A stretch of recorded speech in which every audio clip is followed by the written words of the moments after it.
Hey, LPES. So, happy Friday. I'm actually recording this a day early on Thursday, and you might recognize where I am right now because right now I'm actually walking around our school. In fact, it's the end of the day. Some of you might even be playing over on that playground at the moment. The reason I wanted to bring you outside today is because I wanted to talk to you about something that I noticed. I especially noticed it today. I want you to think back. At this point, it's going to be a whole day ago because I want you to think back to yesterday morning.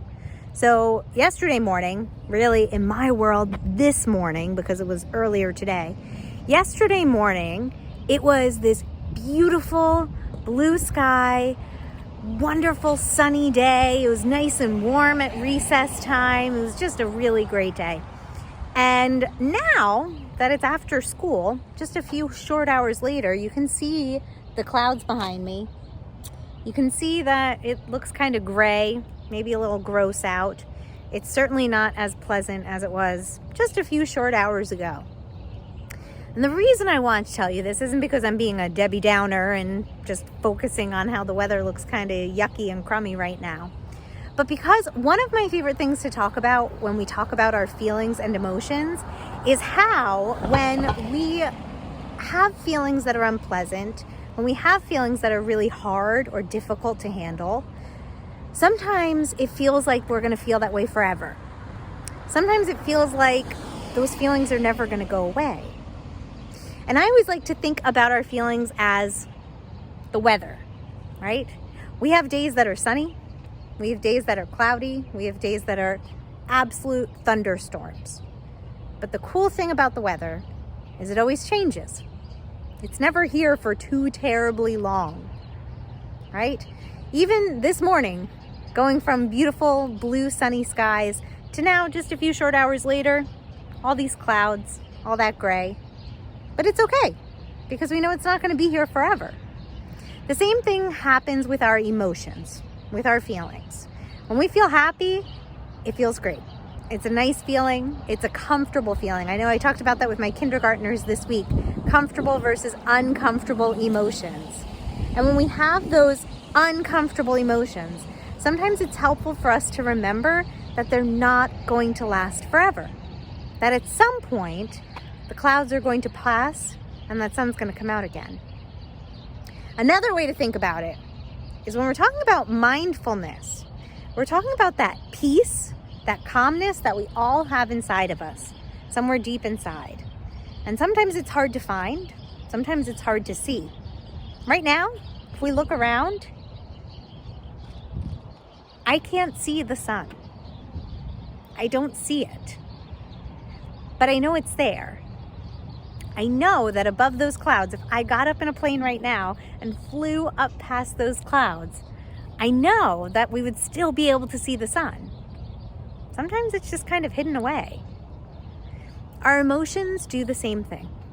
Sometimes it's really hard for us to feel like you're going to be happy again. For us to feel like that happiness and calmness is somewhere deep inside of us. Just like the sun right now feels like it's gone. It's not gone forever. It's going to be back tomorrow. It's just behind the clouds. So that's what I wanted to bring you outside today to kind of discuss this together. As we are doing our activity today, I know I walked all the way to the front of the school. Now I have to walk back to my office to get all the other things that we were going to work on. But for right now, as we're walking, as I'm walking, why don't we go ahead, get nice and comfortable with our breathing, and we're going to take some nice, calming, deep breaths. So even though I'm on the move, I want you to sit nice and quietly in your seat, your back up nice and straight. Let's relax those shoulders, roll them down. My shoulder's getting a little tired from holding this phone up in front of me. Take a big, deep breath in and let it out. Let's do that again. Big, deep breath in and let it out. This time, you're going to take your hand, you're going to put it on your belly, and you're going to breathe in so that you're pushing your stomach out. Breathe in so that you're pushing your hand away from your body, okay? Take a nice deep breath in and breathe out. All right. Hopefully we're feeling a little bit more calm after this funny little walk today. Oh, we have some friends who are leaving now. I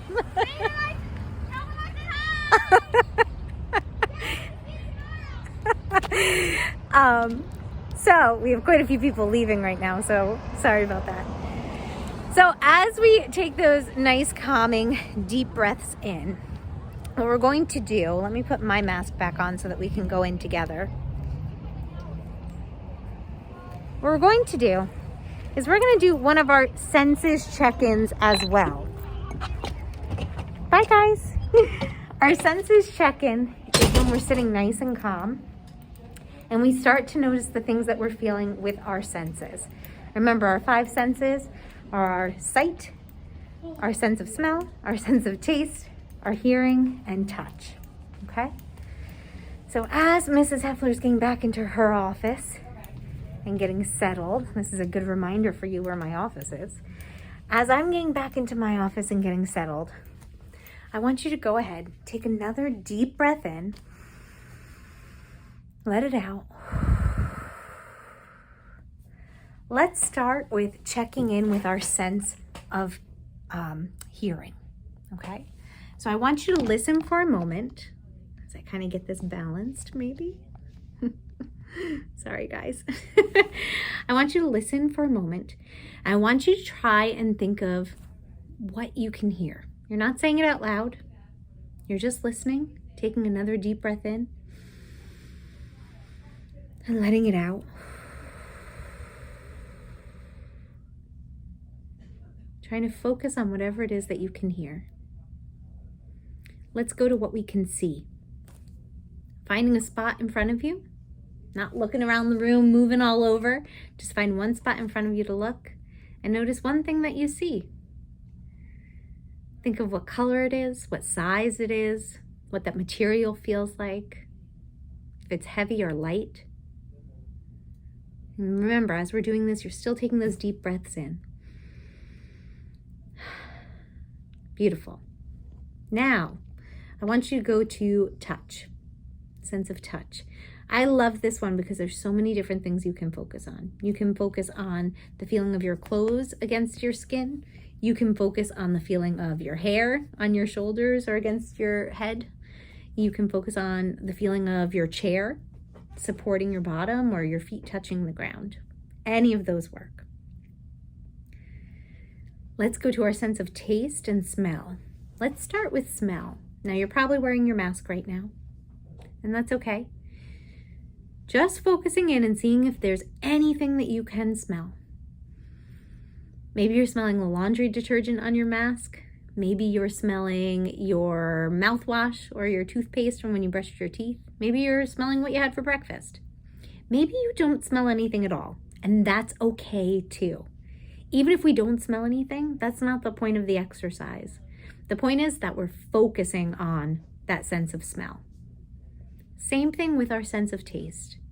So take a moment and try and notice if there's anything that you taste. I'm going to be honest with you. I don't taste anything right now. I had some water a little while ago, and that's been it for some time. And so that's okay. It's all right if we don't smell anything or taste anything. The point is that we're trying to focus on it and really tune into that sense, because when we do that, it helps to slow down all the other chatter, all the other noise that we have in our brain going on, and it helps us to really relax and slow that heartbeat down and connect us more with our body and our mind so that we're not thinking of a million different things all at once. All right, my friends, I hope that you enjoyed the start of our Friday Feeling video today. A little bit different, some funny interruptions as kids were leaving today. I'm going to share with you now a story that I think you're going to really enjoy. So I'm going to turn this off and I'm going to show you the storybook in just a moment. Okay, friends. So I have to thank Miss Mole, one of our first grade teachers, who I walked into her class the other day and she was reading her class this book and she let me borrow it. And I loved it so much, I thought it would be a wonderful Friday feeling book for all of us to read together. So Miss Mole's class, I so appreciate you being such great helpers and letting me borrow your book. And I hope you don't mind hearing this story one more time this week. It is called The Smart Cookie by Jory John and Pete Oswald.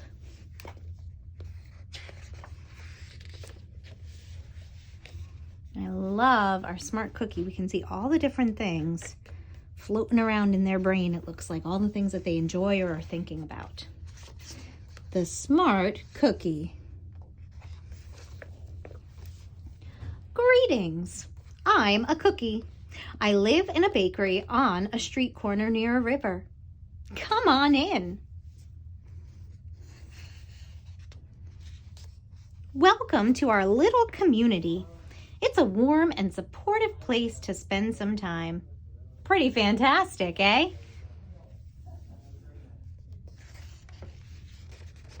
These days, life is sweet, but my journey wasn't always a cakewalk. When I was younger, I couldn't have imagined fitting in here. For a long time, I didn't feel comfortable speaking up or sharing my ideas. I didn't feel like a smart cookie. I wanted to be a cookie who knew all the answers, a cookie who felt confident in a group, a cookie who said, aha, when solving a puzzle, like this, aha. Looking back, I had some trouble in my early days. I went to school in a gingerbread house. Our teacher, Miss Biscotti, was kind and patient. When I arrived each morning, she'd wave at me and smile.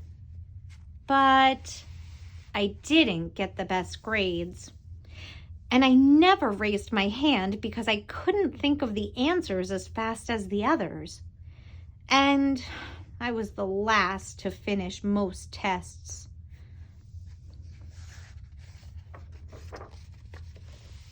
It wasn't because I didn't care, and it wasn't because I didn't try. Sometimes I'd get distracted and mess up, even though I knew the material. Those were the most frustrating moments of all. Once, I misspelled the word dough. That was rough. Another time, I added when I meant to subtract. Oh, my friends, I wonder if that's ever happened to any of you listening to this. I know that can be a really common thing sometimes. Occasionally, we'd have a lesson where I had absolutely no idea what was happening. I just couldn't keep up. I imagined that my desk was a raft and that I was completely lost at sea, because that's what it felt like. At night, I slept in a cookie jar. I had about 6 dozen roommates. Move! You move! No, you move! No, you move! No, you move! I'd stay awake and stare out the window and worry. And it went this way, day after day after day. But then, something happened that changed everything. It all started with a homework assignment. Miss Biscotti requested our attention one afternoon.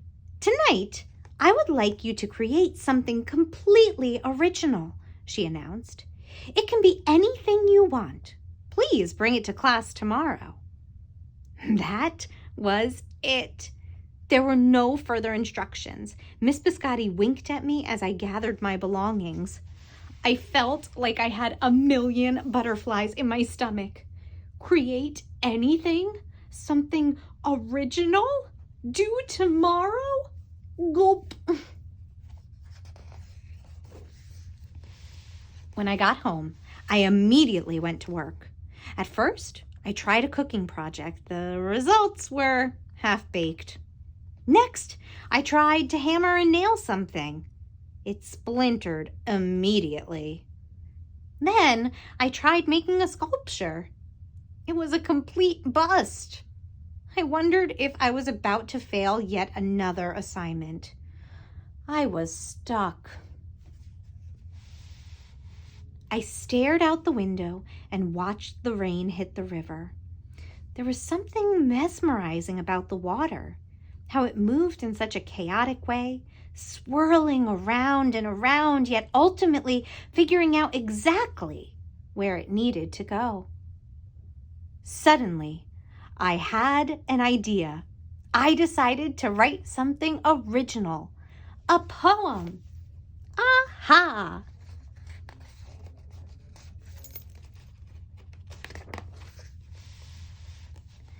I came up with a title based on how I'd been feeling. My Crumbly Days. After that, the rest of it seemed to fall into place. I wrote and I wrote. I lost track of time. An hour went by in a flash. Aha! I said when I was finished. I couldn't sleep that night, but it wasn't because I was worried. It was because I was excited. I felt like I'd really accomplished something. I felt smart. The following day, Miss Biscotti asked for volunteers to share what we'd created. One kid showed off his original frosting art. Another kid revealed her sprinkler distribution machine. It was neat seeing how everyone was good at such different things. Finally, Miss Biscotti turned to me. "Would you like to share anything?" she asked. Gulp. I gulped. I thought I'd probably crumble under the pressure. But I made my way to the front of our classroom. I noticed my hands were shaking. My mouth went dry. This poem is called My Crumbly Days, I said, my voice cracking, and then I read it out loud. As I spoke, I noticed some kids nodding at certain lines. Other kids laughed at parts that were supposed to be funny. As I built towards the finale, I felt myself becoming more confident and animated. And in the end, everybody clapped and cheered. I promise you this, I'll never, ever forget it. Miss Biscotti was beaming. "No one but you could have written that poem," she said. "It was completely original." Aha! I had done it. I'd created something and shared it with the world. Well, my world at least. The rest of the day was a blur. By recess, I was already planning my next poem. I would call it My Sweet Morning. Aha! I thought when I came up with the title. Later that afternoon, Miss Biscotti handed me a note. It said that I should keep on writing, no matter what. That meant so much to me. School was a bit different after that. I wasn't so scared to raise my hand or ask a question or share my work. Sure, some things still don't come as easily for me as they do for others. But now I know that you can be smart in many different ways. You don't have to you don't have to have the answers to every question or suddenly be great at everything all at once. You just need a chance to try all different kinds of things to find out who you are and what you like to do. As for me, I learned that I can write and I can think up great ideas. And I found plenty of other things I'm good at too. I no longer feel lost at sea. It's more like floating down a river. And the best part is, there's always more to learn. Because we're all smart cookies. And that, my friends, is the end of our story, The Smart Cookie. So, boys and girls, I hope you enjoyed that book. I love it so much because it reminds all of us that we're good at different things. And being smart comes in a lot of different forms. Maybe you're really smart at things like planning where to go on the football field. Maybe you're really smart at things like fractions. Maybe you're really smart at things like creating beautiful works of art. Whatever it may be, you just have to find that thing that excites you, just like writing poetry did for our smart cookie in this story. And the important thing is that we don't give up, that we remind ourselves that we can do hard things, just like my sign up there says we can do hard things. Reminding yourselves that you can do those tough things and that we can try to find the ways that we're smart that might be a little bit different from the neighbors around us. I hope you have a great rest of your day, my friends at LPS. And remember, stay kind. See you next week.